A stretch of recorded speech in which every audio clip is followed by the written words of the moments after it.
여자둘이 토크하고 있습니다.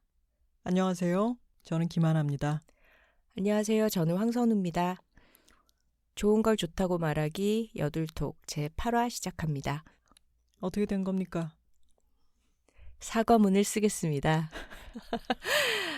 여러분 놀라셨죠? 저희 여둘톡이 매주 화요일 업로드되는 방송인데 이번 주에 월요일 날 냅다 올라갔습니다.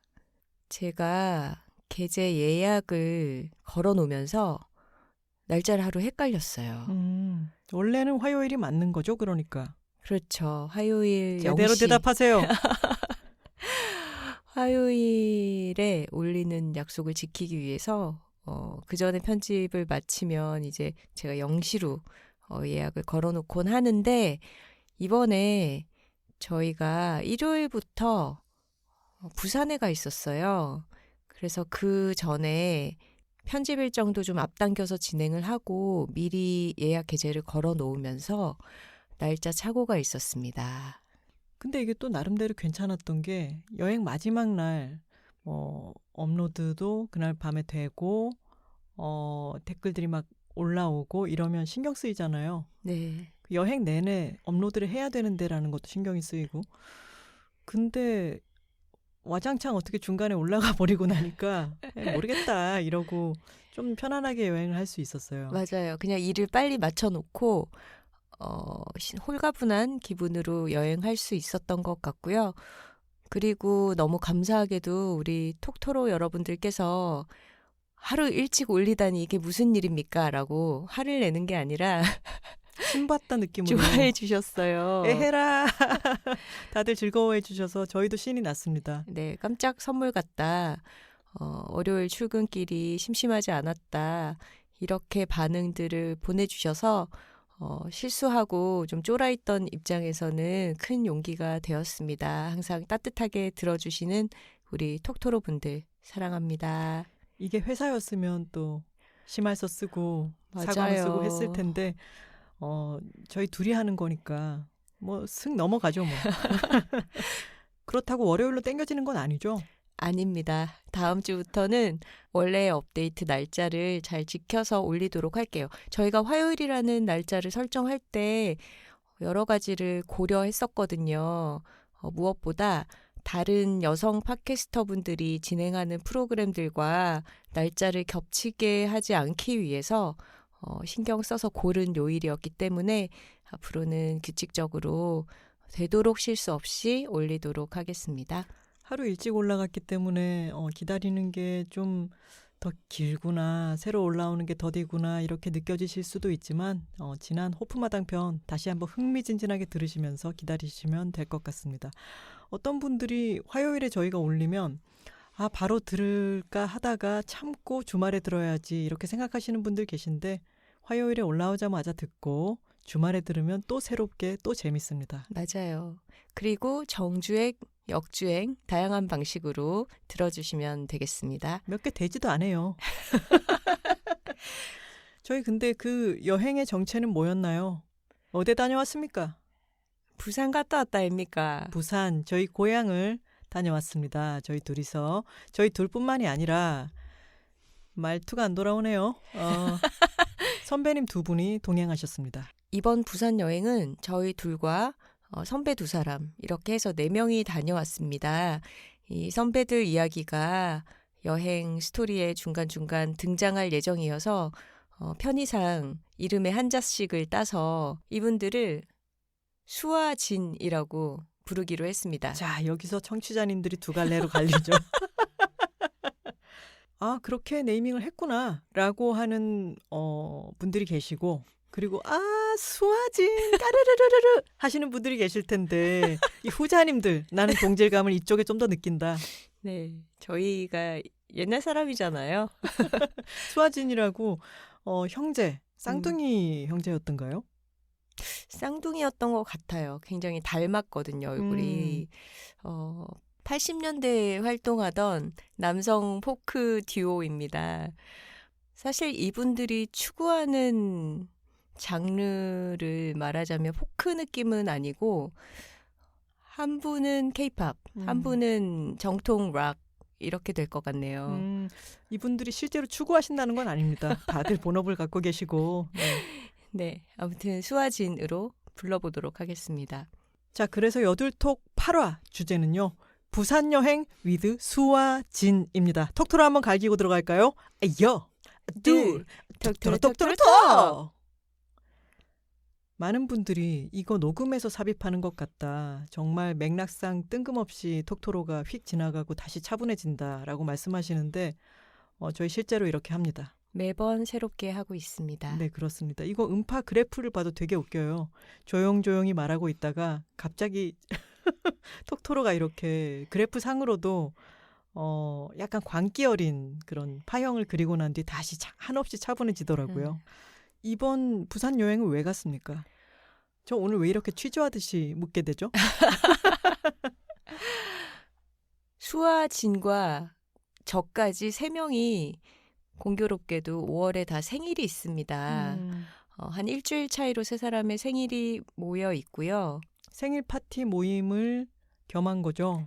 그렇죠. 생일이니 같이 여행을 다녀오자라는 이야기가 있기도 했고 게다가 이 세 분의 생일이 5월이라니 여행 다니기에 얼마나 좋은 계절입니까? 근데 5월 생일을 맞아서 이때 여행을 가자고 즉석으로 정한 건 아니었고요. 원래는 2월에 만나려고 했죠. 2월에 부산으로. 아, 맞아요. 네. 원래 여행의 발단은 달을 보러 가자라는 거였네요.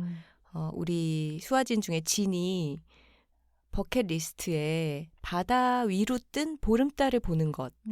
그게 여행의 로망 중에 하나다라는 말을 했기 때문에 부산 출신인 하나 씨와 저는 그렇다면 부산에 같이 여행을 가자. 그렇죠. 대보름 달을 보러 가자라고 얘기를 했는데 이 4명이 시간을 맞추는 것이 아주 어려운 일이더라고요. 그래서 대보름의 얘기를 꺼낸 여행 일정이 4사람이 맞출 수 있었던 가장 빠른 보름 날짜가 5월이었습니다. 네, 장장 3개월 전에 잡아두었던 약속이었던 거죠. 그렇죠. 그래서 음력으로는 4월 보름 날짜에 맞춰서 부산에 가게 되었습니다. 저희 집이 갖고 있는 조그마한 공간이 있어서 그 송정에 저는 그 집에 여러 해 드나들면서 바다 위로 보름달이 둥실 떠오르는 게 참 얼마나 보기 아름답고 또 어떤 경건한 신성한 느낌을 주는지 알고 있었기 때문에 송정에서 묵기로 하고 2박 3일간 계획을 짰던 거죠. 네. 갈 때는 KTX를 타고 갔습니다. 네. 우리 수아 진의 캐릭터에 대해서 조금 더 설명을 드리자면 일단 진은 저와 함께 오랫동안 일했던 패션 에디터 출신의 잡지 선배입니다. 지금은 에디터 생활을 그만두고 아주 새로운 분야에서 도전을 하고 있어요. 그래서 꽃 공부를 하시고 지금은 저의 꽃 선생님, 플라워 클래스를 진행하고 의뢰를 받아서 꽃을 만드는 플로리스트로 일을 하고 있습니다. 꽃 공부를 하셨다 하면 독학을 하셨다는 건가요? 아니면 자격증을 따셨죠. 자격증을 가서 배워서 취득하신 거군요. 네. 국가 기사 자격증을 갖고 있고요. 우리가 국가 기사와 함께 여행을 그렇습니다. 다녀왔던 거였구나. 열차에 탑승을 했더니 상상하지 못했던 동행이 저희를 기다리고 있었죠. 동행이요? 네. 그것은 바로 홍화와 금사철이었습니다. 그렇습니다. 송정의 공간에서 묵기 때문에 그 공간에 선물을 겸해서 아주 자그마한 화병을 멋스럽게 선배가 직접 꽂아서 선물로 가져온 거였죠. 네. 그 전에 제주 여행을 할 때도 꽃을 가지고 여행하는 거를 봤었는데 진 선배가요? 네네. 그렇게 하니까 뭔가 여행이 굉장히 색다르고 특별해지더라고요. 맞아요. 여행이라는 것은 일시적인 숙소에서 묵고 계속 이동을 하는 거니까 꽃 같이 함께 한다는 것은 좀 어렵게 좀 동떨어진 일처럼 느껴지죠. 저희가 열차 안에서 둘이 얘기하는 사진을 인스타그램에 올렸더니 어느 분이 댓글에 이렇게 써주셨어요. 저 이 사진 너무 좋은 게요. 우아함이 기차 안에 향기 좋은 향수처럼 퍼져 있어요. 꽃병과 조명이 이렇게 큰 역할을 할 수도 있구나 알게 됐어요. 라고 댓글을 달아주셨더라고요. 조명은 사실 터널이라서 그렇습니다. 네, 밖이 환하게 밝았는데 초록도 많고 마침 터널에 들어갔을 때 위에 늘 켜져 있던 조명이 밑으로 탁 떨어지잖아요. 그 밑에 저희가 선배에게 받은 그 작은 화병을 두고 그 화병에는 금사철과 홍화가 좀 옐로우와 오렌지 색깔이 왔다 갔다 하는 그 정도 색깔이에요. 그게 조명을 딱 받고 있으니까 너무 예쁘더라고요. 네. 사실 열차 안이 조금 소란스러웠는데요. 뭐 앞뒷자리에서 막 통화를 하는 사람도 있고 영상을 보기도 하고 그래서 고요한 환경은 아니었는데 하나 씨가 앞에 꽃병을 두니까 마음이 너무 차분해진다고 맞아요. 좋아하더니 잠시 잠에 들었습니다. 그리고 우리의 수아진 중에 수는 뉴욕에서 오래 생활을 한 분입니다. 저는 에디터 생활을 할 때 뉴욕에 출장 가거나 하면은 만나서 여러 가지 현지 어레인지에 대한 도움도 많이 받기도 했었고요. 그리고 뉴욕에서 벌어지는 여러 가지 이벤트들에 대한 취재를 부탁하기도 하는 그런 사이였어요. 그리고 코로나 직전에 제가 뉴욕 출장을 갔을 때 제가 따라 붙었죠. 하나 씨가 동행을 해서 그때 뉴욕에 있던 수의 가이드를 받아 뉴욕 여행을 아주 잘 즐기고 돌아오기도 했습니다. 맞아요. 그때 저는 수 선배와 함께 지내면서 저에게 그때 수 선배가 취향을 이것저것을 물어보더니 너무 멋지게 제가 좋아할 만한 곳들, 제가 관심 있어 할 만한 것들, 편안하게 사이사이에 피로감 없이 쉴 수 있는 장소, 맛있는 곳들, 이곳들을 참 잘 조합을 해서 가이드를 해줘서 이분 정말 전문가시구나라는 생각을 했어요. 여행을 참 많이 다니시기도 하고 그 여행의 좋은 스팟들을 멋스럽게 조직할 수 있는 그런 선배입니다. 맞아요. 그리고 수 선배는 미술에도 관심이 많아서 이번 여행에서도 저희를 한 군데 갤러리에 데려가기도 했고 이런 식으로 수와 짐과 함께 했기 때문에 저희가 둘만 여행할 때보다 훨씬 폭넓은 다양한 키워드들을 가지고 여행을 즐길 수 있었던 것 같습니다. 그 키워드 중에 하나가 달이라는 거 너무 좋지 않나요? 그러네요. 근데 버킷리스트로 나는 바다 위로 뜬 달을 보고 싶어 라고 하는 이야기를 진 선배가 꺼내 두었기 때문에 저희에게로 전달이 되어서 그런 공간 있어요. 갑시다. 이렇게 된 거잖아요. 맞아요. 이렇게 마음속에 품은 어떤 소망 같은 거를 입 밖에 꺼내어서 얘기를 해두는 건 참 중요한 것 같아요. 그 얘기가 힘을 가지고 실현이 되기도 하고 그걸 들은 사람들이 도와주는 효력을 발휘하게도 되고요. 저희 그래서 일단 질러둔 이야기들이 있잖아요. 어떤 거 있죠? 우리 집 짓고 싶다고 맞아. 얘기해뒀잖아요. 그러네요. 기사화돼서 나가기까지 했어요. 언젠가 여자 둘이 집 짓고 있습니다. 집을 지었습니다. 이런 네. 책을 쓸 수 있으면 좋겠다. 맞아요. 언제 실현이 될지는 모르겠지만 그런 소망을 갖고 있고 가끔씩 얘기를 꺼내어서 말해보는 게 되게 기분이 좋습니다. 사실은 선우 씨와 제가 함께 살게 된 것도요. 그 말을 꺼냈기 때문이라고 할 수 있어요. 옛날에 저희가 서로 친하지 않을 때 선우 씨가 트위터에서 멋쟁이 싱글들이 함께 모여 사는 실버타운을 만들고 싶다라고 쓴 적이 있잖아요. 그렇죠. 그때 제가 제일 처음 댓글을 달아서 그때는 아마 얼굴만 겨우 알던 사이였나? 그때쯤이었죠. 제가 그 실버타운 1번으로 들어가고 싶네요. 라고 멘션을 썼었어요. 맞아요. 멋쟁이신가요? 자기 검열이 부족했네요.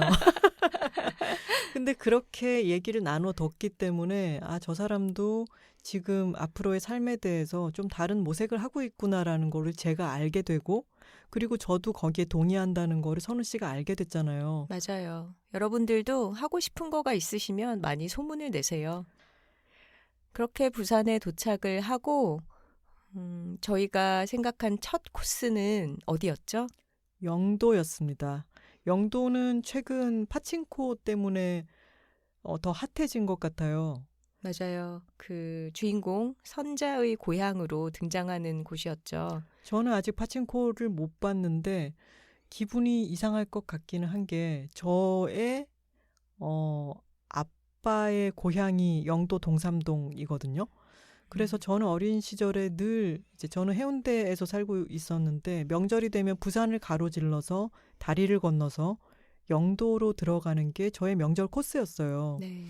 그리고 그곳은 항상 다리로 건너갈 때 컨테이너 선박 같은 것들이 많이 있고 항구를 지나고 그래서 가면은 거기가 어촌 마을이어서 아주 작고 복닥복닥한 그런 어촌 시골 마을이었는데 그곳이 영어로 표기가 되어서 전 세계적으로 아주 화제를 일으킨 어떤 시리즈의 배경으로 등장을 한다라고 하면 제가 이제 그걸 보면 또 기분이 묘하겠죠?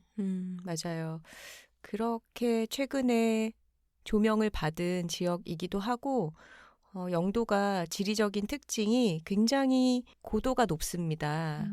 그래서 경사로를 따라서 차를 타고 올라가면 높은 곳에서 바다를 한눈에 조망을 할 수가 있어요. 그래서 기차를 타고 부산에 도착을 했을 때 그 여행 첫날의 어떤 감흥을 고조시킬 수 있는 그런 곳이기 때문에 첫날의 코스에 넣어봤죠.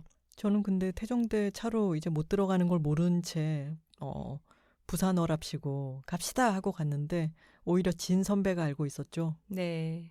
버스 타고 가야 돼. 저희는 부산에 어린 시절에 살았기 때문에 오히려 어릴 때의 정보 같은 것이 업데이트가 안 된 부분들이 있더라고요. 그래서 부산에 비교적 아주 최근에 생긴 힙플레이스인 모모스 커피를 갔습니다. 그 모모스 커피가 영도 초입에 항구들이 있고 배들이 많이 있는 곳에 창고죠, 그러니까.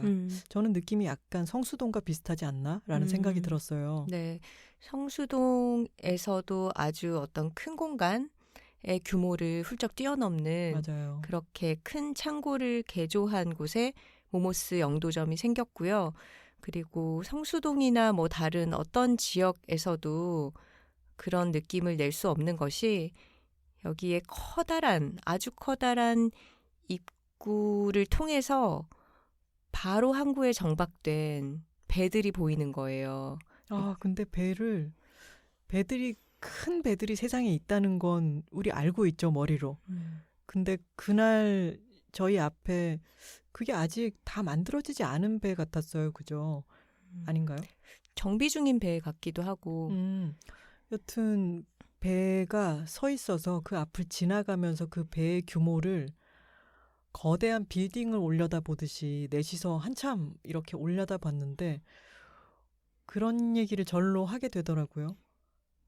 저렇게 큰 게 바다에 떠다닌단 말이지. 저렇게 육중하고 무거워 보이는 배가 세상을 건너다닌단 말이지. 그게 새삼 너무 신기하게 느껴지더라고요. 맞아요. 수아진 선배들은 기간의 차이는 있지만 또 뉴욕 생활을 하고 들어오신 분들이라 여기는 첼시의 피어 근처의 갤러리 느낌이다 이런 얘기를 하기도 했고 그러면서 이런 얘기도 했어요. 선배들이 이거 서울 사람들 기죽이려고 이런 데 데리고 온 거지. 왜냐하면 그 규모가 너무 컸거든요. 네, 뭐 그런 의도는 없었고 저희도 처음 가본 곳이었는데 정말 색다른 경험이기는 했습니다. 근데 선우 씨는 망원동에 조그마한 저희도 좋아하는 사랑스러운 가게들이 있지만 늘 어떤 그런 호쾌한 공간에 대한 갈망이 있잖아요. 맞아요. 제가 좀 넓은 장소를 좋아합니다. 그래서 좀 청고도 높고 공간이 널찍하고 이런 데 가 있으면 본능적으로 좀 기분이 좋아져요. 그래서 뭐 아주 넓은 미술관이나 뭐 박물관이나 교회 같은 곳 그런 곳을 좋아하는 것 같아요. 미술관이나 박물관이나 교회보다 저는 선우 씨가 창고를 더 좋아하는 것 같아요. 미술관, 박물관, 교회 그런 곳 저도 좋아하는데 확실히 선우 씨가 시원해라고 느끼는 것은 훨씬 더 호방하고 약간 거친 산업의 느낌이 있는 곳 그런 곳을 좋아하더라고요.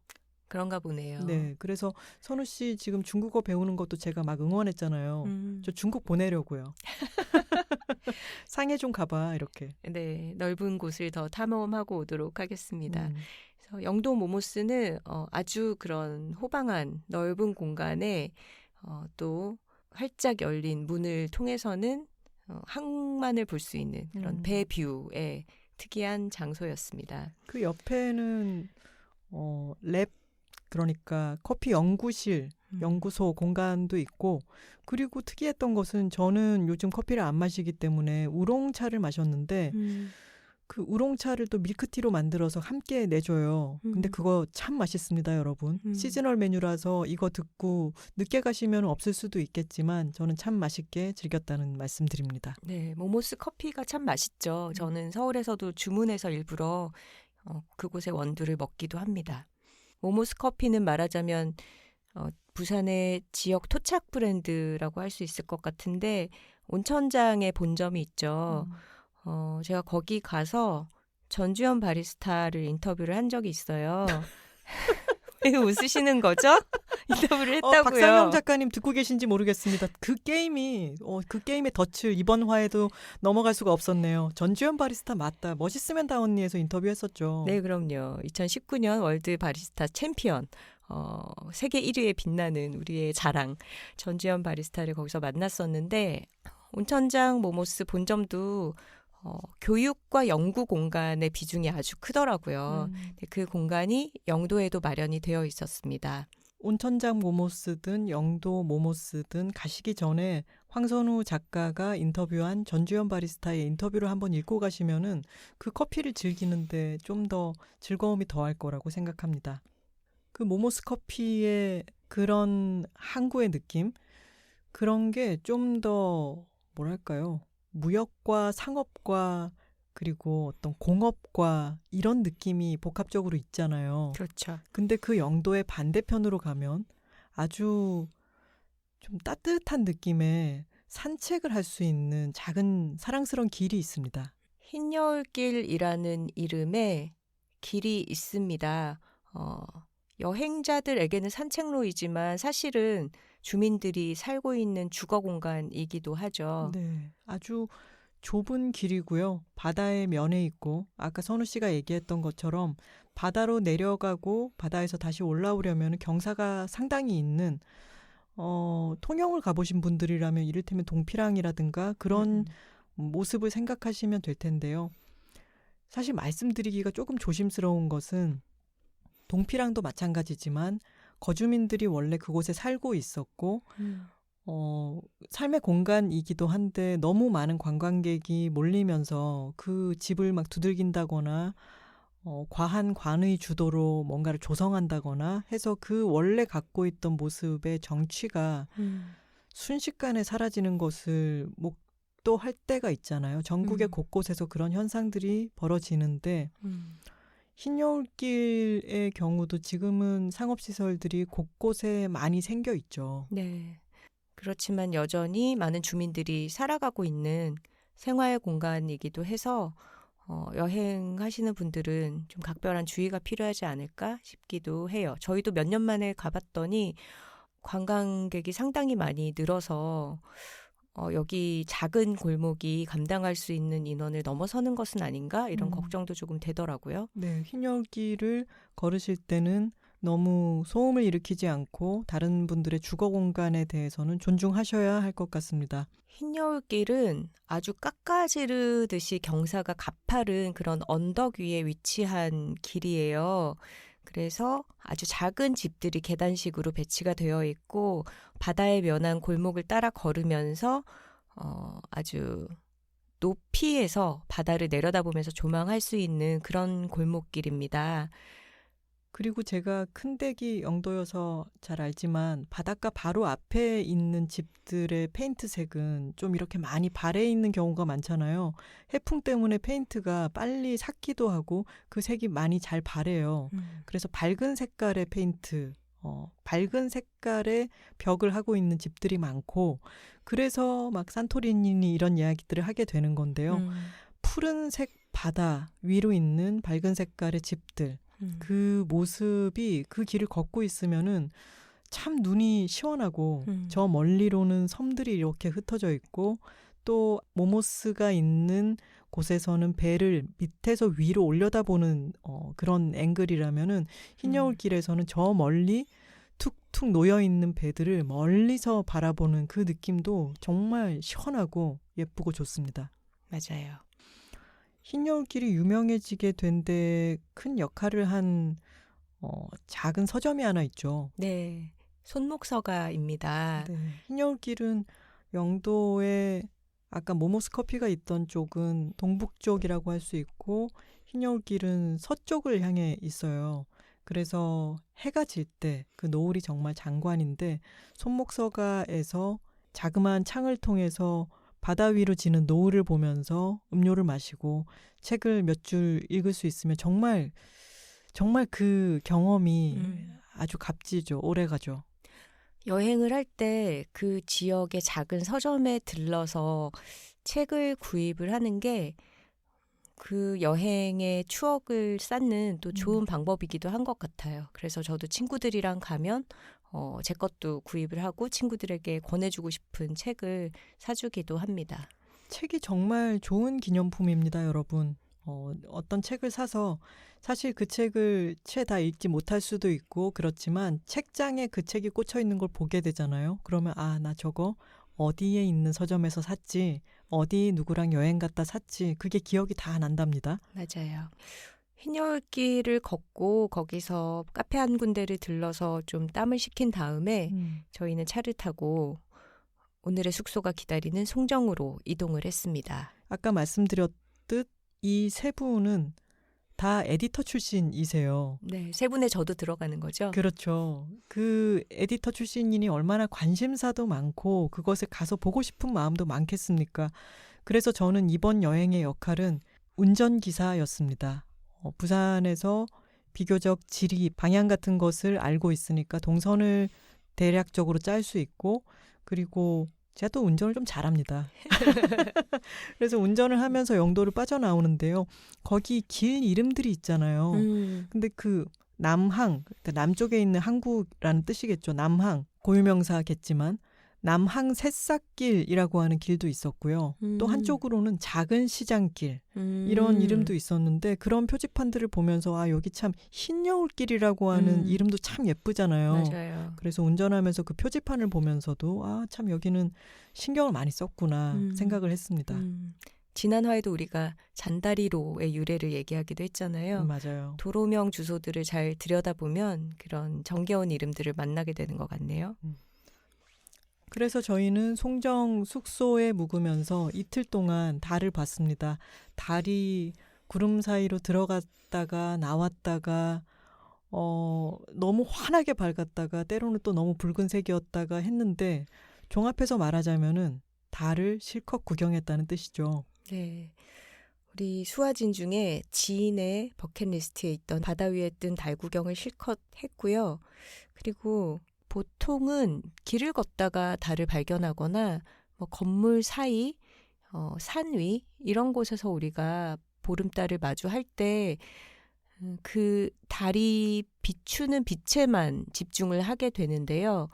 바다 위로 뜬 보름달을 마주하니까 바닷물에 비친 그 빛이 윤슬을 만들어서 훨씬 더 밝고 장엄하게 느껴지더라고요. 달이 어디 강이나 바다 위에 떠 있으면은 그 밑에 물이 비치는 것을 가만히 한번 들여다보시면은 그게 참 예쁩니다. 달이 이번 경우에는 보름달이었기 때문에 그 보름달로부터 나에게로 향하는 어떤 일직선의 길처럼 반짝반짝 빛나고 있는 그 윤수를 보면서 저희도 말을 잇곤 했죠. 물론 와인을 마시느라 그랬을 수도 있겠지만 음력 달력을 찾아서 보름으로 날짜를 택하긴 했지만 달이 어느 각도에서 어떻게 떠오를지 예측하지 못했던 저희로서는 선물을 받은 것 같기도 한 그런 순간이었습니다. 아까 KTX 안에서도 꽃이 놓여 있으니까 그 신경이 날카로워지는 게 많이 누그러지는 것 같았다 이런 말씀도 드렸는데 여행지에서건 아니건 간에 자연물을 잘 관찰하는 것 식물을 그냥 이파리 몇 개를 보는 것도 사람 마음이 달라져요. 그래서 하늘을 보고 구름을 보고 해나 달의 색깔이 어떻게 변하는지를 보고 이렇게 관찰하는 습관을 들이시면은 여행을 가시면은 그 순간을 훨씬 더 풍요롭게 느낄 수 있을 것 같습니다. 이어서 저희가 부산에 가면은 꼭 들르는 곳 소개를 드릴게요. 아주 오랫동안 이곳을 다녀왔고요. 그리고 부산에 잘 안 와본 친구가 있으면은 꼭 데리고 가면 정말 반응이 좋은 곳입니다. 저희도 물론 너무 좋아하고요. 네, 그곳은 연화리 해녀촌이라는 곳입니다. 네, 기장에 있습니다. 해운대에서 송정 방향으로 더 나아가면은 그곳이 이제 부산광역시 기장군이 되는데요. 그 기장에서도 바닷가를 따라서 쭉 가다 보면은 연화리 해녀촌이라고 하는 곳이 있습니다. 네. 여러분들 유념하셔야 될 거는요. 저희는 내비게이션에서 별 생각 없이 연화리 해녀촌을 찍고 가는데 이 길로 왜 가지? 이러면서 한참 가다 보니까 이름을 상호를 그걸로 붙인 가게가 있더라고요. 네, 그 이름으로 된 지역 이름이 아니라 가게 이름을 그렇게 붙여버린 곳으로 잘못 찾아가는 해프닝이 또 있었어요. 네, 내비게이션을 치실 때는 그 결과가 바닷가, 물 바로 앞에 있는지 그 위치를 한번 확인하시고 가시면 좋을 것 같습니다. 그곳은요, 포장마차촌이에요. 근데 바다랑 가까운 정도가 정말 깜짝 놀라죠. 그리고 제주도만큼 알려져 있지는 않지만 부산에도 여전히 활동 중인 해녀분들이 아주 많이 계십니다. 아까 언급했던 영도에서도 해녀분들이 직접 물질을 하셔서 간이로 테이블을 놓고 음식을 판매하기도 하시고요. 이곳은 조금 더 대규모로 그런 상점들이 모여있는 곳이라고 보시면 될 것 같아요. 포장마차이기 때문에 바다 바로 앞에 가건물처럼 천막을 쳐놓고 아주 수많은 집들이 이어져 있는데요. 거기 보면은 다 나름대로 간판과 뭐 메뉴와 전화번호와 이런 것들이 막 적혀 있죠. 어느 집을 가야 될지 좀 고르기가 힘드실 거예요. 근데 사실 어느 집을 가도 비슷비슷하긴 합니다. 맞아요. 하지만 차이가 있죠. 이 차이는 저희도 몰랐는데 선우 씨가 지난번 부산 여행을 왔다가 알게 된 사실이었죠. 네, 제가 그때 친구들과 같이 부산에 왔다가 연화리를 방문했을 때 한번 찍어보라고 했어요. 비슷한 가게가 여러 개가 있으니까 어디 들어갈지 선택을 해봐라. 그러고 들어갔다가 우연히 알게 된 사실입니다. 상점들마다 이름이 뭐 누구네 혹은 누구 엄마네, 이모네 뭐 이런 식의 비슷한 베리에이션을 하고 있는데요. 그곳 사장님 말씀에 따르면 가게에 직접 물질을 하는 해녀분이 운영을 하는 경우에만 해녀라는 이름을 간판에 달 수 있다고 해요. 그러니까 간판을 잘 보고 해녀의 집이라든가 뭐뭐 해녀 뭐 이런 식으로 적혀 그렇죠. 있는 집을 찾아 들어가면 되는 거군요. 그게 식별법이라고 하더라고요. 근데 그걸 알게 된 이야기가 너무 웃겼어요. 이 얘기부터 먼저 할까요? 연화리에 가시면요. 보통 해물 모듬을 사람 숫자에 맞춰서 시키고 그것을 안주로 술도 한잔 하시고 저는 운전해야 됐기 때문에 술을 마시지 않았죠. 하지만 어찌나 또 맛있게들 마시는지.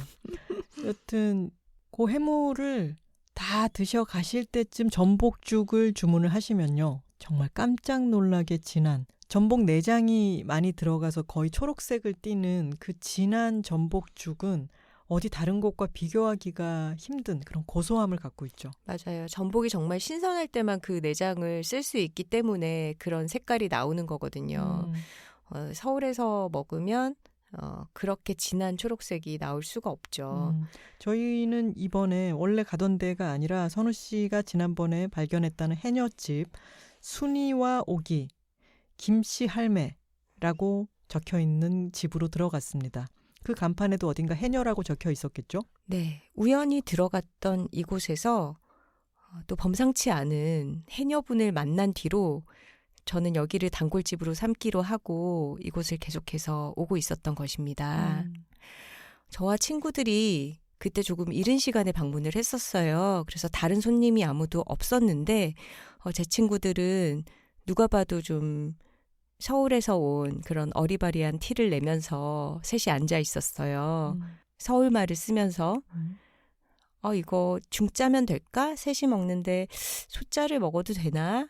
뭐 이런 얘기를 하면서 메뉴를 고심하고 있었는데 갑자기 여기서 일하시는 사장님 중에 한 분이 다가오시더니 저희의 손을 잡아 끄셨습니다.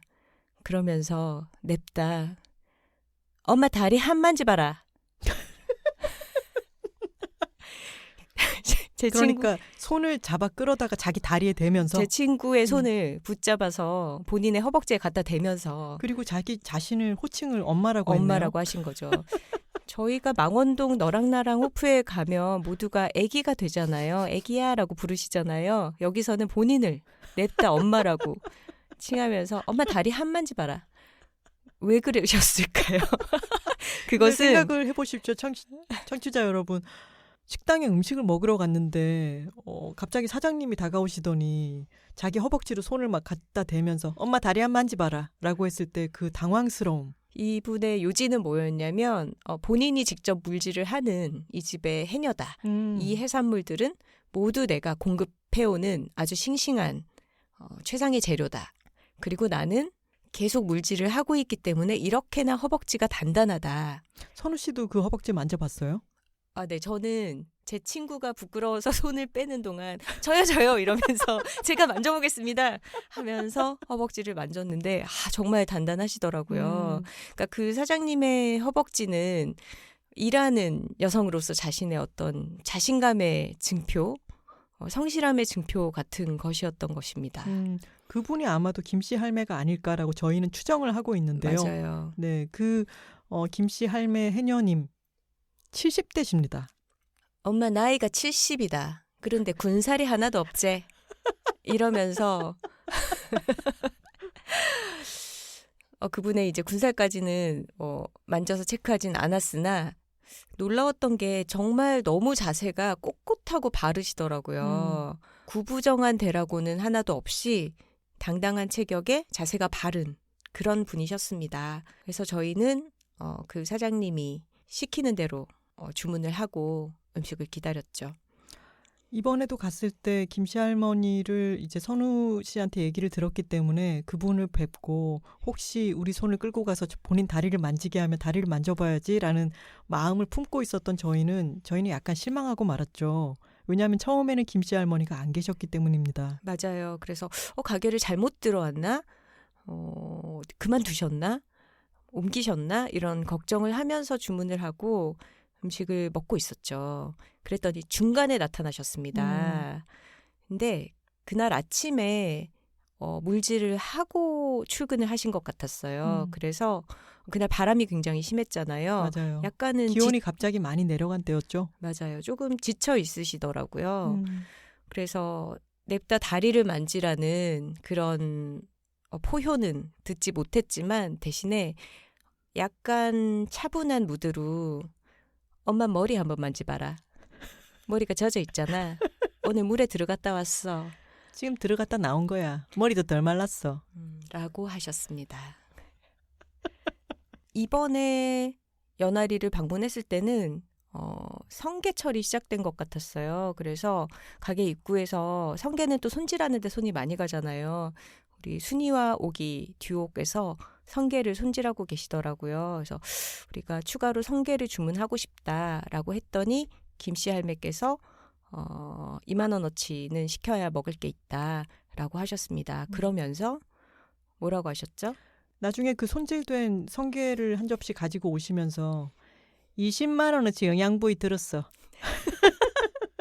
이렇게 선언하셨죠. 네. 저희는 그 정확한 가격을 어떻게 분석할 수는 없었지만 그 성게는 참 신선하고 맛있었습니다. 맞아요. 20만 원어치 맛도 있었습니다. 근데 이 사장님께서 다리 한번 만져봐라 퍼포먼스를 하지 않으셨기 때문에 저희는 내심 서운했고 수 선배가 다리를 만지고 싶다는 음험한 욕망을 드러내기 시작한 것이었습니다. 하지만 무례할 수 있잖아요. 남의 몸에 그렇죠. 손을 대는 거잖아요. 그래서 지난번에 왔을 때의 선우 씨의 경험 이런 것을 다시 이야기를 했더니 자 만지봐라. 허락해 주셨습니다. 네, 그래서 저도 그 다리를 만져봤는데 정말 앞 허벅지의 그 근육이 단단하더라고요. 네, 그리고 그분의 체격은 선우 씨가 이야기했던 것처럼 너무나 꼿꼿하고 어깨도 넓고 키도 크세요. 네, 그래서 70대라고는 도저히 믿을 수가 없었고 저희가 정말 중요하게 생각하는 바로 그것, 풍채. 네, 정말 멋진 풍채를 자랑하는 분이었습니다. 맞네요. 본인이 성실하게 일하고 있다는 것에 아주 자긍심을 표하는 그런 멋진 70대 선배님이셨습니다. 네, 그래서 나중에 전복죽이 이제 나왔는데 전복죽은 아주 자그마한 가마솥처럼 생긴 것에 펄펄 끓는 뜨거운 채로 나오거든요. 양이 꽤 됩니다. 맞아요. 여러분들도 해물을 너무 많이 시키기보다는 해물은 적당히 시키고 전복죽과 함께 먹는다라고 생각하시면 될 것 같고요. 그 전복죽은 참 맛이 있었고 그걸 들고 나오시면서 선우 씨한테만 특별히 한 말씀 하셨죠. 네. 전복을 4개였다. 2개여면 먹을 게 없어. 신급해.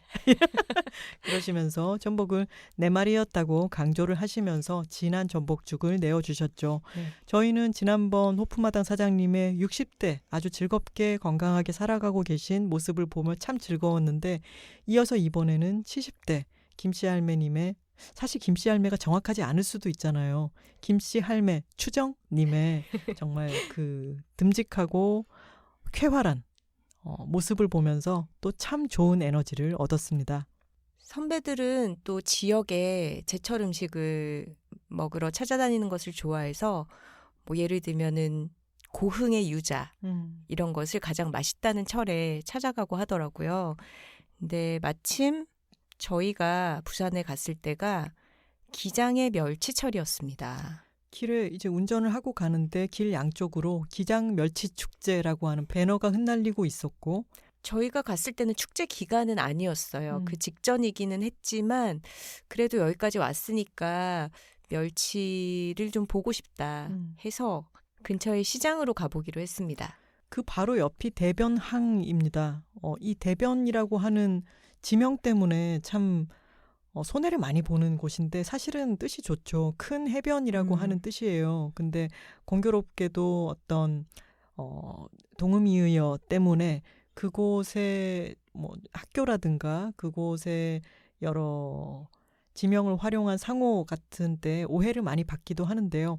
여튼 그렇게 멀지 않은 대변항으로 저희는 차를 몰고 갔습니다.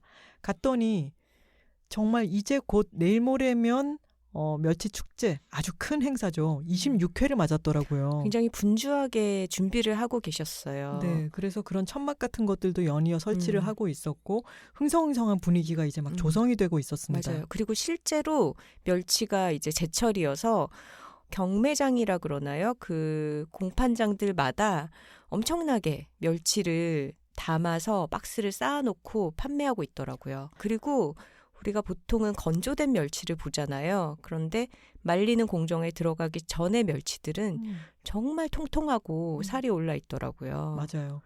지게차로 막 멸치가 이곳저곳으로 운반되기도 하고 집집마다 멸치들이 판판이 쌓여 있고 그 멸치의 비늘이 정말 은빛으로 반짝반짝반짝하게 빛이 나고 있었습니다. 곳곳에는 멸치에 소금을 뿌려서 이제 액젓으로 만드는 중간 과정인 것들도 있었고요. 그렇게 판매를 하는 판매처들도 양쪽에 있고 아주 멸치로 인해서 어떤 활기가 막 돌아가고 있는 게 느껴졌죠. 맞아요. 그곳을 거닐던 저희는 유독 한 가게 앞에 손님들이 줄을 늘어선 것을 발견했습니다. 뭐지? 찐 맛집의 향기가 풍겨오더라고요. 지역 사람들이 가는 그런 숨은 맛집이로구나 라고 생각해서 가게 이름을 확인하고 찾아봤더니 숨지 않은 워낙 유명한 맛집이더라고요. 내놓은 맛집이었습니다. 네. 근데 우리가 여행 계획을 짠다고 해서 인터넷으로 항상 완벽하게 사전 조사를 해서 간다고 생각을 하지만 그렇게 정보를 다 찾아보는 게 꼭 좋은 결과로 이어지지는 않는 것 같아요. 맞아요. 낚시성 글들도 있고 그리고 로컬 실제로 그곳의 사람들은 인정해주지 않는 그 바이다. 그 뭐 외지 사람들이나 오는 데지 이렇게 얘기를 하는 곳들도 있죠. 매우 상업화되거나 주인이 바뀐 곳들도 있고요. 그런데 실제로 여행을 가셨을 때 아까 저희가 달이나 하늘, 꽃 관찰해 보라 말씀드렸죠. 맛집도 잘 관찰을 해보시면은 얻어 걸리는 게 더 맛있습니다. 맞아요.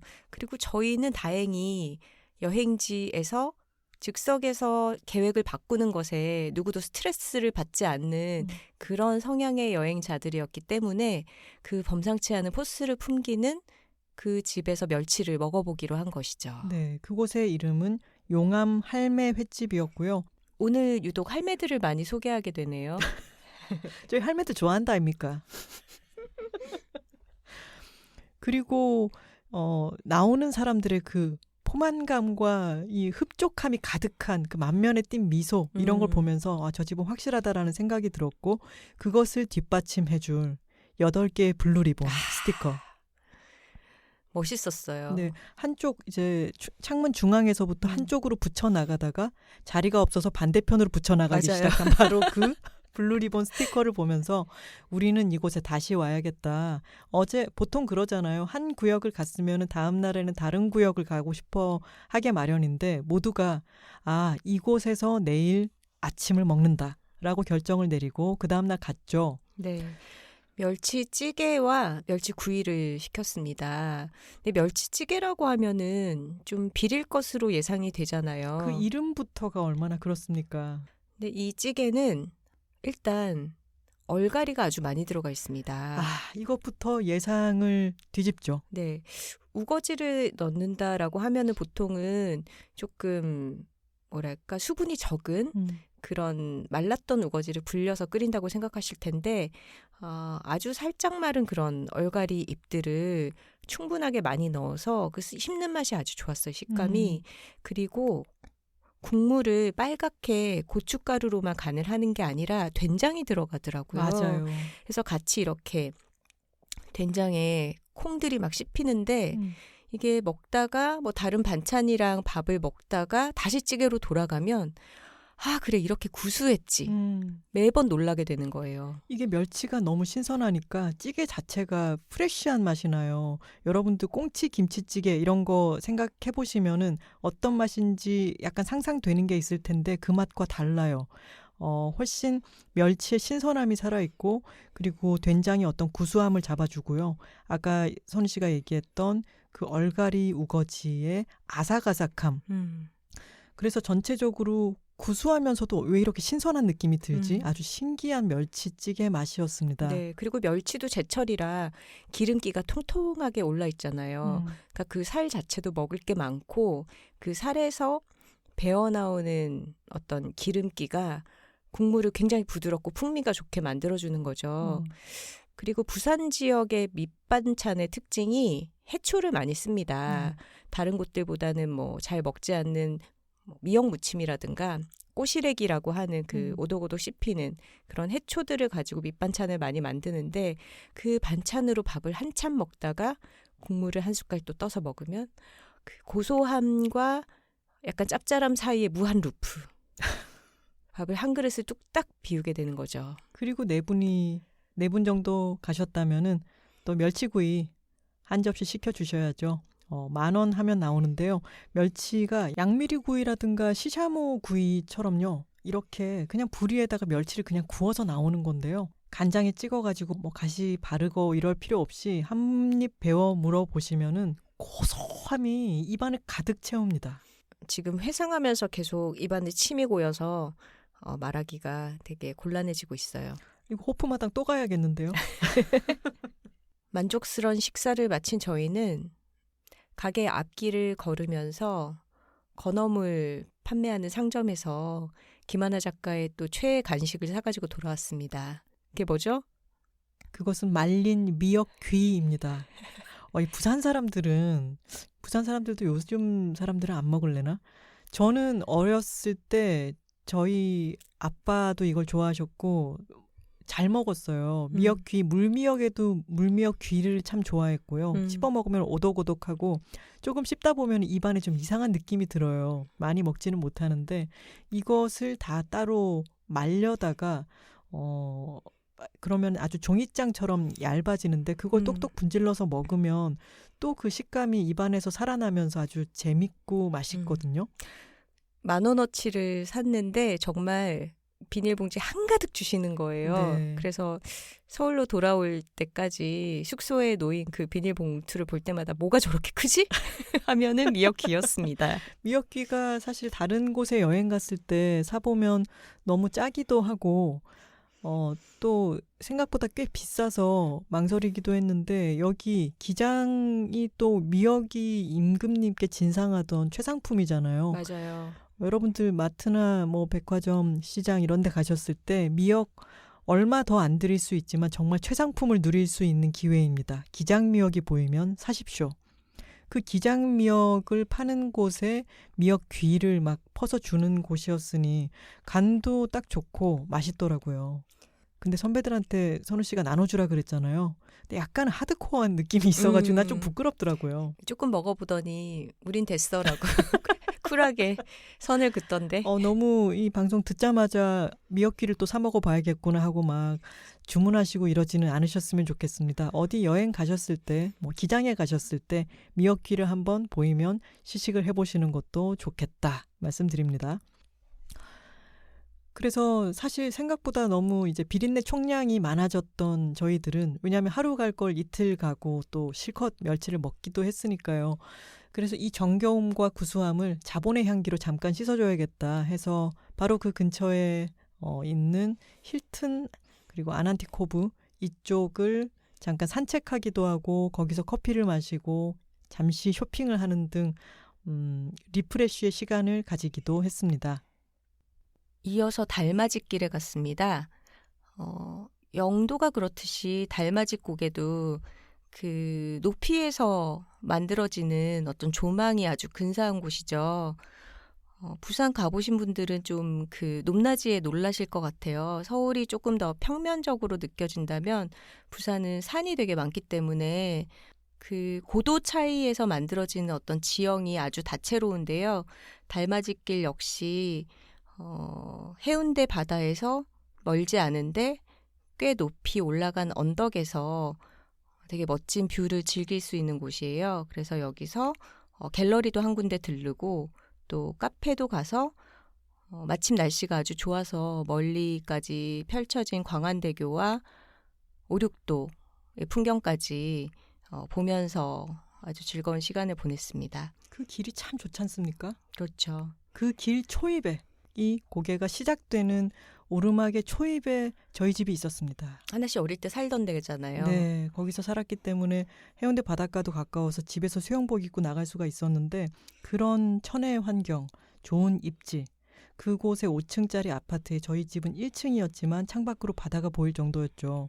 그랬는데 그게 재개발이 되어서 그러면 이 건물이 올라가는 동안 좀 딴 데 가 있어야 되잖아요. 딴 데서 그렇죠. 집을 그렇게들 빌려서 하죠. 있고 근데 그걸 하기 위한 비용에 이자를 지불하고 이러는 게 너무 허리띠를 졸라매야 되고 돈이 없다, 힘들다라는 이유로 저희 집이 그걸 홀랑 팔아먹었습니다. 헐값에. 아이쿠. 네. 아이쿠 이런. 그랬는데 저도 저희 집이 다 이제 수학이나 이쪽 머리가 없기 때문에 그걸 어떻게 알게 됐냐면 저는 그냥 집이 이사를 가나 보다 뭐 이렇게만 생각했죠. 근데 한 번은 제가 대학생 때인가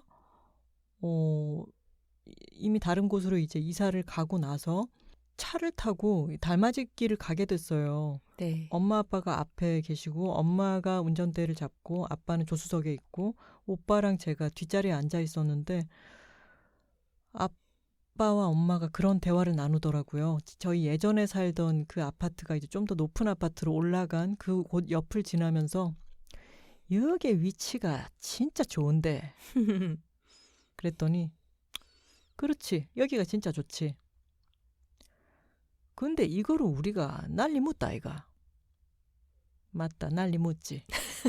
이런 대화를 나누더라고요. 아, 너무 태평하신 거 아닙니까? 네, 엄마 아빠가 그런 대화를 나누는 거를 보고서야 우리가 이 좋은 위치에 어떤 집을 날려 먹었구나라는 걸 알았고 그 뒤로 엄마 아빠가 그것에 대해서 대화 나누는 걸 한 번도 다시는 본 적이 없기 때문에 한동안 그 가치를 제가 몰랐어요. 근데 서울에 한참 살다가 부산에 와서 보면 진짜 여기가 위치가 좋은데 나중에 알고 보니까 그러저러하게 된 것이었던 것이었습니다. 네, 집안의 어떤 흐르는 피가 참 어떤 이익을 도모하는 데 관심이 없으시다는 그런 걸 알 수가 있네요. 아니 관심은 있어요. 능력이 안 되는 거예요.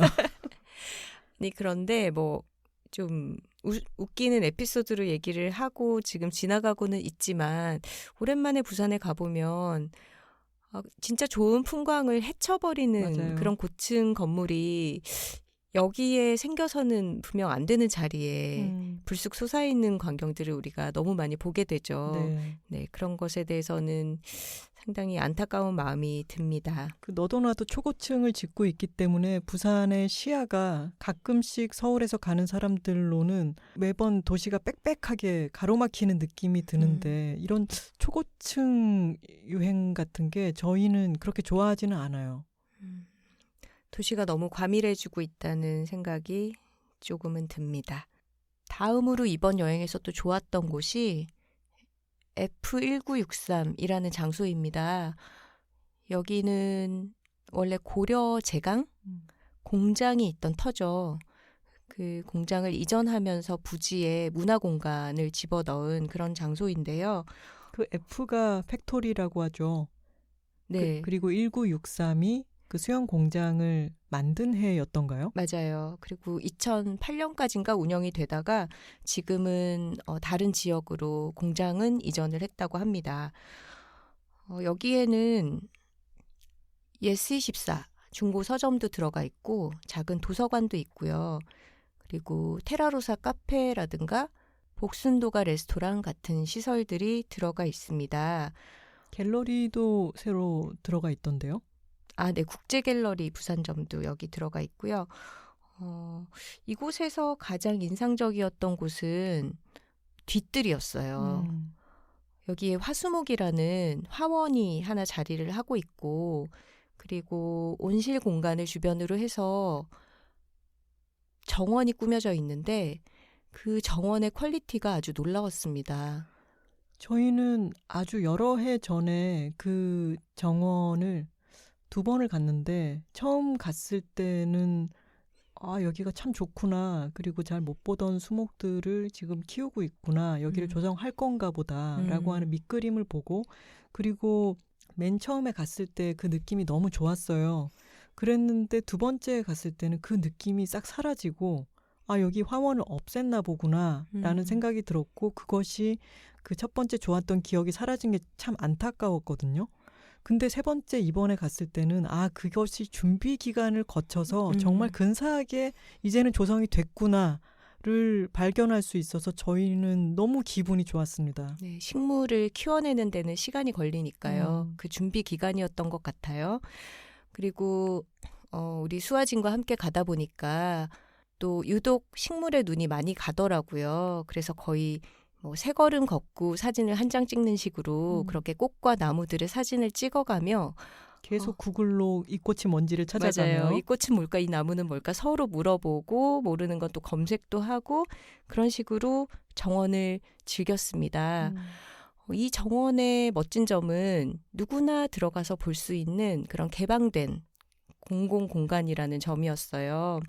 물론 안에 있는 카페에서 음료를 테이크아웃해서 나와서 함께 즐길 수도 있지만 그런 조건이 필요한 공간은 아니고 누구나 둘러보고 또 거기에 비어있는 테이블에서 앉아서 쉴 수도 있는 그런 곳이었습니다. 네, 이번에 부산 여행을 하면서 느낀 게 정말 초록이 보이는 창, 바다가 잘 보이는 창 이런 것이 얼마나 럭셔리인가 이런 거를 좀 깨닫게 되더라고요. 그리고 그것을 보러 멀리까지 가는 게 여행 아닌가? 이런 생각도 들죠. 그 수목이 잘 조성되어 있는 작은 산책로는 규모는 그렇게 크지 않아요. 그런데 동선을 정말 주의 깊게 짜두었고 중간중간에 편히 잠깐 걸터 앉을 수 있는 바위가 있고 벤치가 있고요.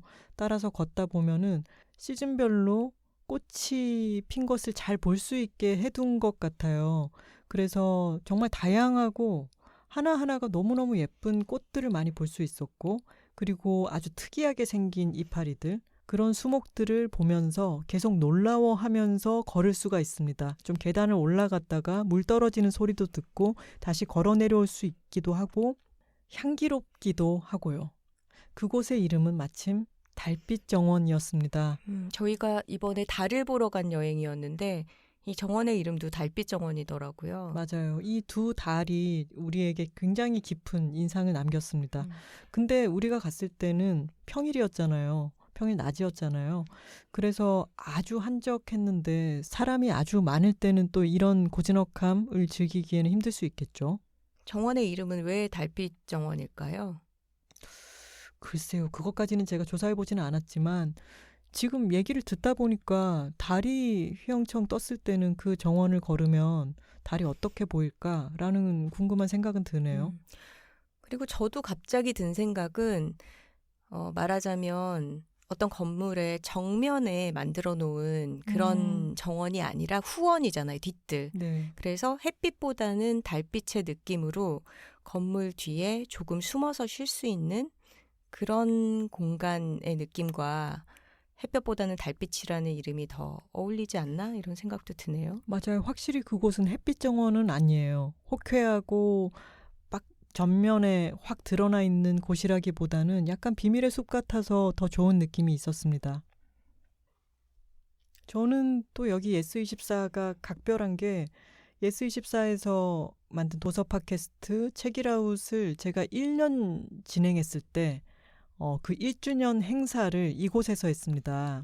그때 선우 씨도 서울에서 저와 같이 와서 맞아요. 들으셨죠? 공개 방송을 저는 관객으로 객석에 앉아서 지켜봤던 기억이 나네요. 그때 사실 공개 방송이 너무 즐거웠고 저는 아주 벅차기도 했고요.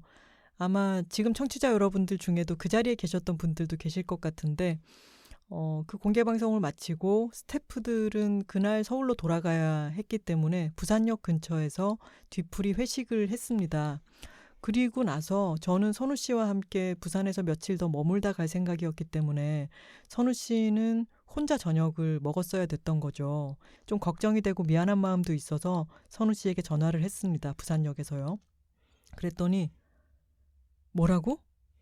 우리 아빠랑 아구수육에 소맥을 마시고 있다고? 그때 너무 제가 당황했잖아요. 혼자 식사를 하는 게 마음이 쓰였던 하나 씨 부모님께서 저를 밥을 사주신 거죠. 그래서 같이 식사를 하면서 또 술을 좋아하시던 하나 씨 아버지와 같이 롯데자이언츠 야구 얘기를 하며 아주 즐겁게 취했습니다. 저는 조용하게 혼자 전화를 받을 줄 알았더니 옆에서 껄껄 소리가 나고 이미 막 취기가 올라 있는 거예요. 제가 그래서 그 악어 요리를 하는 집으로 갔더니 이미 소주와 맥주병이 늘어서 있고 아빠와 선우 씨는 취해 있고 엄마는 그것을 이렇게 재미있게 보고 있었던 기억이 납니다. 네, 즐거운 추억이에요. 이번 여행에서요, 그 전에는 잘 안 가던 곳을 가게 됐어요. 이번에는 저희가 기차를 타고 왔다 갔다 했고, 기차역에서부터는 쏘카를 이용했고요. 그 쏘카를 반납하기 전에 좀 일찍 부산역 근처로 왔습니다. 왜죠? 선배들이 비빔당면을 꼭 먹어봐야겠다라고 얘기를 했거든요. 근데 비빔당면은 저에게는 추억의 음식이에요. 어린 시절에 엄마랑 같이 시장에 가면 엄마가 사주곤 하던 그런 시장 음식으로 기억을 하고 있고 서울에서는 이걸 전혀 먹지 않는 종류의 음식이기 때문에 거의 10몇 년 동안 잊고 있었던 거죠. 근데 그게 시장마다 다른지 저도 엄마 따라 시장을 많이 갔었는데 저는 비빔당면을 나중에 직장인이 되기까지도 존재를 몰랐어요. 맞아요. 부산에서도 제가 살던 남구 수영구 쪽이나 하나 씨가 살던 해운대 쪽보다는 구도심 있죠.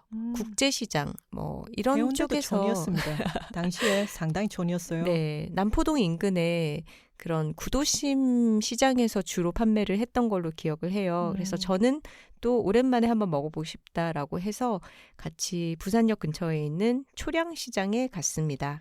예전에 저는 비빔당면을 살면서 딱 한 번 먹어봤는데 부산에 그때 놀러 왔다가 직장인인 시절에 먹었었는데요. 오랜만에 다시 먹었더니 진짜 재밌는 맛이구나라는 생각이 들었어요. 네, 당면 면발을 익히면서 이제 오뎅을 같이 익히고 거기에 단무지와 부추 그리고 당근이 들어갔나요? 네. 이런 야채들을 조금 섞고 그리고 칼국수 같은데 얹어 먹는 그 양념장을 위에 얹어서 같이 섞어 먹는 그런 음식입니다. 다대기 같은 그런 게 있는 간장 베이스의 양념장인 그렇죠. 거죠. 그걸 따끈하게 해가지고 왜 잡채 같은 거는 좀 뜨겁지 않은 만들어두고, 상태로 먹잖아요. 그렇죠. 콜드 파스타잖아요. 네, 근데 이 비빔당면은 정말 따끈하게 호록호록 먹는데 별미죠. 그리고 선우 씨가 그 얘기했잖아요. 이게 사실 김밥 재료랑 비슷하다. 저도 어른이 돼서 먹어보면서 깨달았어요.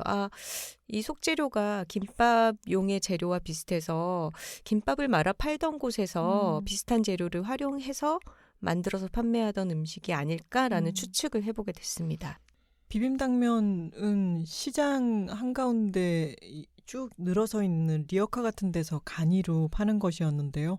현금이라고 돼 있으니까 현금을 갖고 있던 선배가 이게 선불인가요? 아니면 뭐 나중에 드려도 되나요? 이렇게 물어봤어요. 그랬더니 뭐라고 하셨죠? 네, 또 역시나 할매인 사장님께서 아니 먼저 줘도 되는데 그러면은 나중에 갈 때 내가 섭섭하더라고.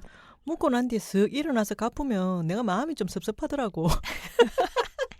그래서 저희는 돈 안 받은 것 같고 그래서 후불을 했죠. 그리고 또 이 사장님은 비빔당면이랑 같이 먹으라고 오뎅 국물 같은 걸 막 갖다 주셨어요. 그래서 저희가 감사합니다 인사를 했더니 또 뭐라고 하셨죠?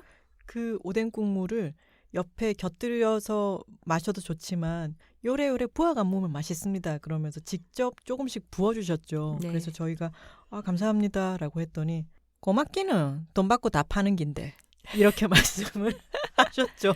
맞는 말이지요? 네, 이렇게도 되게 하셨어요. 쏙 쿨한 그런 할매들을 많이 만났네요. 그랬네요. 이 비빔당면을 먹고 나서 저에게는 큰 그림이 있었습니다. 분명히 약간의 짠 것을 먹고 입이 텁텁해질 테니 조금 단맛으로 이것을 씻어야겠다라는 계획을 하고 차이나타운으로 갔던 것이죠. 비빔당면으로 배를 채우지 말라고 선우 씨가 신신당부했는데 배가 이미 꽤 찼었죠. 네, 하지만 여행에 가서는 또 먹을 수 있습니다. 맞습니다. 이어서 저희는 선우 씨의 큰 그림에 따라 차이나타운으로 향했습니다. 부산역이 있으면요. 앞에 커다란 대로가 있고 그 길을 건너면 그 맞은편이 초량시장이 있고 차이나타운이 있어요. 걸어서 왔다 갔다 할 수 있는 거리입니다. 네, 차이나타운은 부산 여행을 시작할 때나 혹은 기차를 타러 가기 직전에 시간이 좀 남을 때 끝나는 장소로서 많이들 활용을 하실 것 같은데요. 저희 역시 이번에 기차 타러 가기 직전에 마지막 식사를 해야겠다라고 향한 곳이었습니다. 차이나타운에는 가장 유명한 곳은 신발원이라고 하는 곳입니다. 아까 대변항 말씀도 드렸는데 신발원도 앞에 신발이 들어가기 때문에 조금 독특하죠. 그러네요. 신발원에 비빔당면의 짠맛을 씻어주기 위해 먹으러 간 것은 바로 콩국이었습니다. 저는 이 콩국의 존재를 몰랐어요. 콩국은 중국에서 아침 식사로 많이 먹는 메뉴라고 해요. 그래서 약간 두유 느낌이 나는 그런 연한 콩물에다가 밀가루 반죽을 튀긴 도넛 같은 거, 추러스 같은 거죠. 추러스 같은 거를 잘라서 그거를 띄워서 같이 먹습니다. 그래서 중국어로는 그 콩물을 또우장, 뭐라고요? 또우장이라고 또우장. 하고, 네, 그리고 그 튀김을 여우티아오라고 한다고 하더라고요. 여우티아오. 네. 네. 그래서 그것을 먹으러 갔는데 마침 신발원은 쉬는 날이더라고요. 신관만 영업을 하고 있었는데 본관이 쉬는 날은 콩물을 하지 않는다 라고 해서 새로운 가게 탐색에 나섰습니다. 네, 차이나타운은 양쪽으로 다양한 가게들이 있어요. 중국 가게들이 대부분이지만 러시아 가게도 있고요. 재밌었던 거는 차이나타운 옆에는 또 텍사스 타운이 있습니다. 텍사스 거리가 있어서 거기 안에 들어가면 또 온갖 지명들이 있더라고요. 여튼 차이나타운을 따라서 걸어가면서 가게들 중에 외관에서 풍기는 어떤 느낌을 저희는 탐색하기 시작했죠.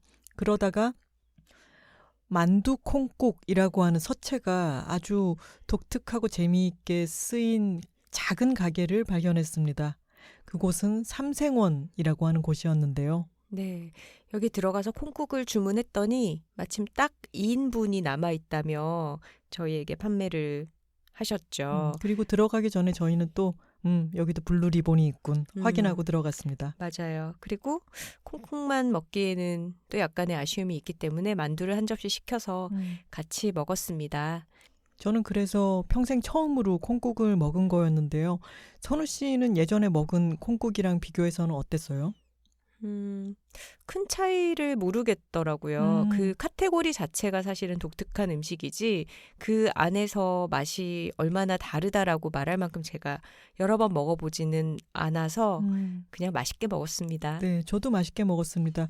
이런 대접에 뽀얀 두유 또는 우유처럼 흰 물이 들어있고요. 거기다가 설탕을 타서 그 아까 말한 추러스 같은 것을 작게 잘라서 한 접시로 옆에 내오는데요.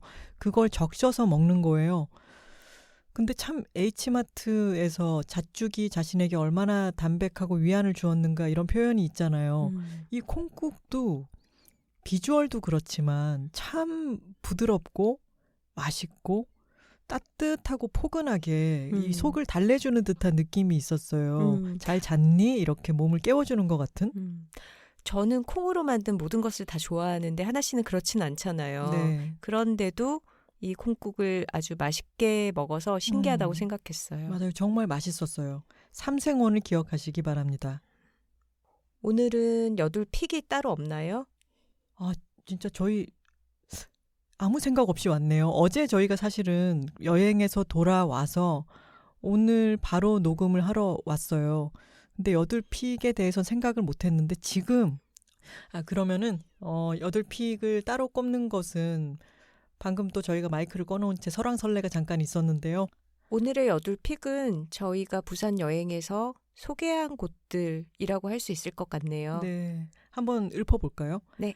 모모스 커피 영도점, 영도 흰여울길, 기장 연화리의 해녀촌, 특히 순이와 오기 김씨 할매집, 그 옆 대변항의 용암 할매 횟집의 멸치찌개와 멸치구이, 그리고 F1963의 달빛정원, 부산역 근처 차이나타운의 삼생원의 콩국까지였습니다. 자, 이제 댓글을 읽기 전에 또 한번 언급하고 가야겠네요. 네, 감사드릴 분들이 있습니다. 따뜻한 선행 이어지고 있습니다.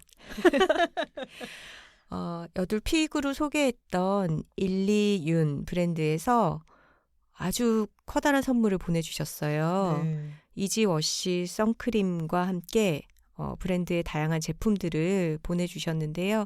저희가 주변의 친구들이랑 나눠서 잘 쓰도록 하겠습니다. 감사합니다. 사실은 여둘톡 방송을 듣고 나서 선크림 바르기를 부담스러워하는 저희 어머니도 그것 좀 사서 보내봐라 라고 해서 제가 그냥 이번에 또 부산 와서 나누면 되니까 3개를 주문해서 엄마한테 보냈거든요. 아이쿠. 그게 출발하자마자 도착을 한 것입니다. 이 엄청난 선물 세트가. 아이고 저런. 네, 그래서 저희 앞으로 이제 선크림을 1cm 두께로 바르고 다니려고요. 그리고 보내주신 여러 크림 중에 세라마이드 더마 페이셜 크림, 이거 로션으로 쓰고 있는데 저 이거 너무 좋아요. 고맙습니다. 저희 아이가 아주 만족하고 있습니다. 댓글을 한번 소개해 볼까요? 네. 톡토로님들이 아주 난리가 났어요. 네, 이름 짓기 열풍이 불고 있습니다. 도봉동에서 도봉봉 톡토로님, 제주 성산 오조리의 요리조리 오조리 톡토로님, 그리고 실리콘밸리 빵빵 애둘 톡토로님은 실리콘밸리 빵빵 애둘 성덕 톡토로가 되셨습니다. 왜냐하면 여기 소개가 되었기 때문이죠. 그렇죠. 코랄 가든님께서 청주 상당산성 톡토로입니다. 오프닝 곡 좋아요. 우쿨렐레를 배워보고 싶도록 만드네요. 그리고 오늘의 이야기는 한 편의 단편 소설을 읽은 기분이 들었어요. 해주셨습니다. 맞아요. 저희도 사장님의 이야기가 너무나 소설 같았기 때문에 이렇게 소개를 해드렸습니다. 안젤루님께서 화요일에 올라오는 줄 알았는데 월요일이라니 선물 받은 느낌이네요. 호프마당 사장님 이야기 들으며 엄마 생각이 났어요. 저희 엄마도 파크 골프 치러 전국을 누비시거든요. 아빠가 일찍 돌아가시고 저희 키우면서 고생하셨던 엄마인데 지금은 자투리 시간에 쪼개어 등산, 파크 골프, 중국어, 자수, 피아노 등등 배우시느라 바쁘세요. 두 분과 저희 엄마를 볼 때 나이 들어서도 즐겁고 잘 사는 게 싱글이 되어야 가능한 거 아닌가 싶은 생각이 여전히 떨쳐지지는 않지만 말입니다. 엄마의 인생이 고생 끝에 겨우 편해지신 거라 애틋한 마음을 가지고 바라봤었는데 이젠 좀 다르게 볼 수 있을 것도 같아요. 힘들고 아픈 일도 겪었지만 스스로 즐거움과 배움을 찾아 나선 좋은 삶이라고. 엄마를 행복하게 해드려야 한다는 강박 같은 건 이제 좀 놓아도 되지 않을까 싶어요. 하셨습니다. 안젤루님이 싱글이 되어야 가능한 게 아닌가라고 하셨던 생각을 바로 반박해 주시는 댓글이 있었습니다. 곤양고님의 댓글입니다. 여둘톡을 항상 출퇴근길에 듣는데 오늘 출근길은 눈물바다가 됐어요. 호프집 사장님의 이야기 속에서 엄마가 생각났거든요. 저희 엄마도 호프집 사장님과 비슷한 60대 중반이시고 산악회를 부부 동반으로 다니시며 전국의 웬만한 산은 다 가셨다고 해도 과언이 아닐 정도시고 최근에는 운전도 배우셔서 삶을 활기차게 즐기고 계세요. 제 주변 어느 부모님들의 이야기를 들어봐도 이렇게 삶을 즐기고 계시는 분들이 없다 느낄 정도로요. 나이대가 같으신 만큼 저희 부모님도 IMF를 온몸으로 겪으셨고 아빠의 공장이 경매로 넘어가 호프집 사장님처럼 직접 경매에 참여하게 됐고 역시나 부모, 형제, 친지 여기저기 돈을 빌리러 다니셨다고 했어요. 지금도 돈을 빌려주었던 이모에겐 마음의 빚을 가지고 계시다고 하시고요. 전 그 이야기를 들으면서 머리로는 힘드셨겠다, 대단하다 생각했지만 뭔가 예전엔 다 그랬지 하는 전래동화를 듣는 느낌이랄까 그랬어요. 그런데 오늘 두 분께서 들려주시는 호프집 사장님의 이야기를 들으며 너무너무 가슴이 아려왔어요. 그 이야기를 담담하게 슬프지 않게 이야기하게 되기까지 얼마나 힘드셨을까. 인생을 즐기며 살아야 한다는 걸 느끼기까지 얼마나 많은 걸 겪으셨을까 하는 생각에 눈물이 많이 났어요. 나의 부모님을 더 사랑하고 이해할 수 있게 해주셔서 호프집 사장님께도 두 분 작가님께도 감사드립니다. 하셨습니다. 이 이야기는 또 사장님께 꼭 전해드리고 싶네요. 그러게요. 이 청취자님들의 어머니, 부모님, 다른 사람들의 이야기를 전해 듣는 저희까지 어떤 감동과 이해의 폭이 넓어지는 경험인 것 같아요. 맞습니다. 미스티 HH님께서 성공한 40대, 50대, 60대의 삶을 어떻게 만들어 갈 수 있는지에 대한 훌륭한 산증인이시네요. 내 삶을 얼마나 주체적으로 살아가느냐가 가장 중요한 키포인트라는 걸 몸소 보여주시는 분 같아요. 어쩐지 마음이 웅장해지는 기분이에요. 현재의 저보다 더 유연하고 너른 마음을 가지신 사장님께 치이는 아침입니다. 하셨네요. 이미 이렇게 여둘톡을 듣고 호프마당에 달려가신 분들이 계시더라고요. 가셔서 이미 사장님께 치이셨더만요. 1동탄 톡토로님께서 1인 자영업자로서 호프마당 사장님 같은 분이 계시다는 사실만으로 큰 힘이 되었어요. 저희에게 작가님들이 위로가 되어주시듯 지친 작가님들께 사장님 또한 넉넉한 언니가 되어주신 것 같아 더욱 감사한 마음이에요. 세상엔 정말 멋진 언니, 멋진 어른이 많다는 것을 여둘톡과 함께하며 느낍니다. 오늘도 감사합니다. 하셨습니다. 오늘 또 저희가 멋진 할매들을 소개드렸죠. 그렇죠. 엄마 다리 한 만지봐라. 하무무님께서 안녕하세요. 까치산에서 살고 있는 20대 직장인 까치톡토로입니다.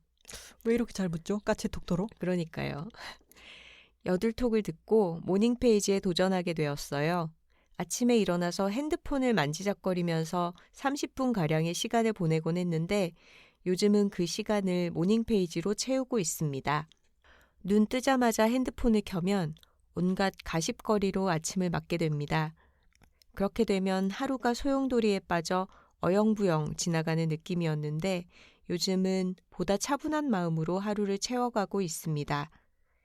여둘톡을 들으면 마인드셋을 하게 됩니다. 2호선 지옥철로 출퇴근을 하고 수직적인 조직 문화에 치이는 저는 늘 분노로 점철된 삶을 살았는데 여둘톡이 저에게 일상의 환기를 가져다 줍니다. 늘 감사합니다. 하셨네요. 고맙습니다. 근데 분노로 점철된 까치톡토로님이라고 생각하면 아주 귀엽지 않나요? 이렇게 말씀드려서 죄송합니다. 깍! 차차다다님께서 익명님 사연에 대한 작가님들 얘기처럼 하루 종일 무기력에 누워있다가 선선한 밤공기 맞으며 여둘톡 6화를 다시 들었어요.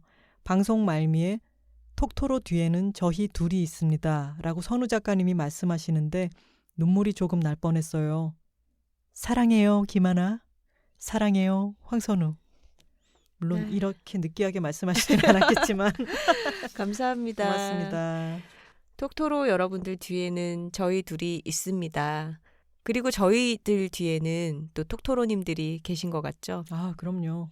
스페이스 22님께서 여둘톡 이제 들었는데 차분한 진행 중에 이쯤에서 톡토로 갈기고 갈까요? 하시는데 크크크크크크 여기서 갈긴다는 표현이 이어지는 둘, 톡토로 톡토로 톡!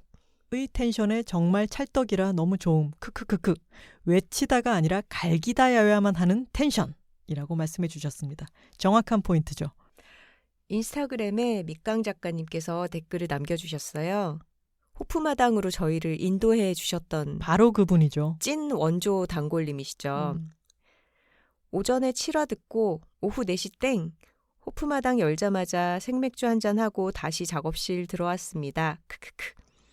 연남동 시절 이야기도 재밌는데 다음 기회에 들려드리는 것으로. 호프마당도 여둘톡도 흥하자. 파이팅!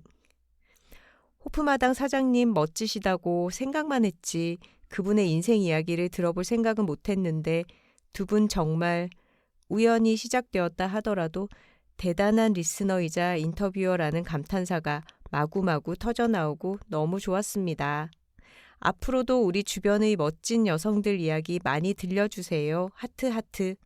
그리고 갈겼다는 표현 너무 짱이고 저도 써먹을래요. 하셨습니다. 저희 친구들도 방송 듣고 너무나 오늘은 버섯튀김이다 라는 생각이 들어서 호프마당으로 달려갔는데 만석이어서 앉을 자리가 없었다는 증언을 해주었습니다. 네, 호프마당이 번창하면서도 사장님께서 즐기고 계신 은미체, 취미 활동들이 병행될 수 있는 그런 정도의 번창이었으면 좋겠다는 생각이 드네요. 이게 톡토로 여러분들이 저희가 힘들까 봐 걱정해 주시는 마음과도 닿아 있지 않을까 싶습니다. 저희도 지속 가능한 팟캐스트를 만들어 보도록 하겠습니다. 하나 씨, 네. 저희가 여둘톡 세트를 어쩌다 보니 만들게 됐잖아요. 저희가 만든 적은 없어요. 톡토로 만들어진 여러분들이 겁니다. 그렇게 즐기고 계시죠. 당근 레스티와 무알콜 칭따오 맥주를 한 세트로 드시더니 이제는 호프마당에서 해물 김치전과 버섯튀김을 세트로 생각을 하고 계시더라고요. 네. 근데 저희도 사실은 그 둘을 시키면서 둘 다 기름기가 있는 거라 조금 망설이다 시켰죠. 맞아요.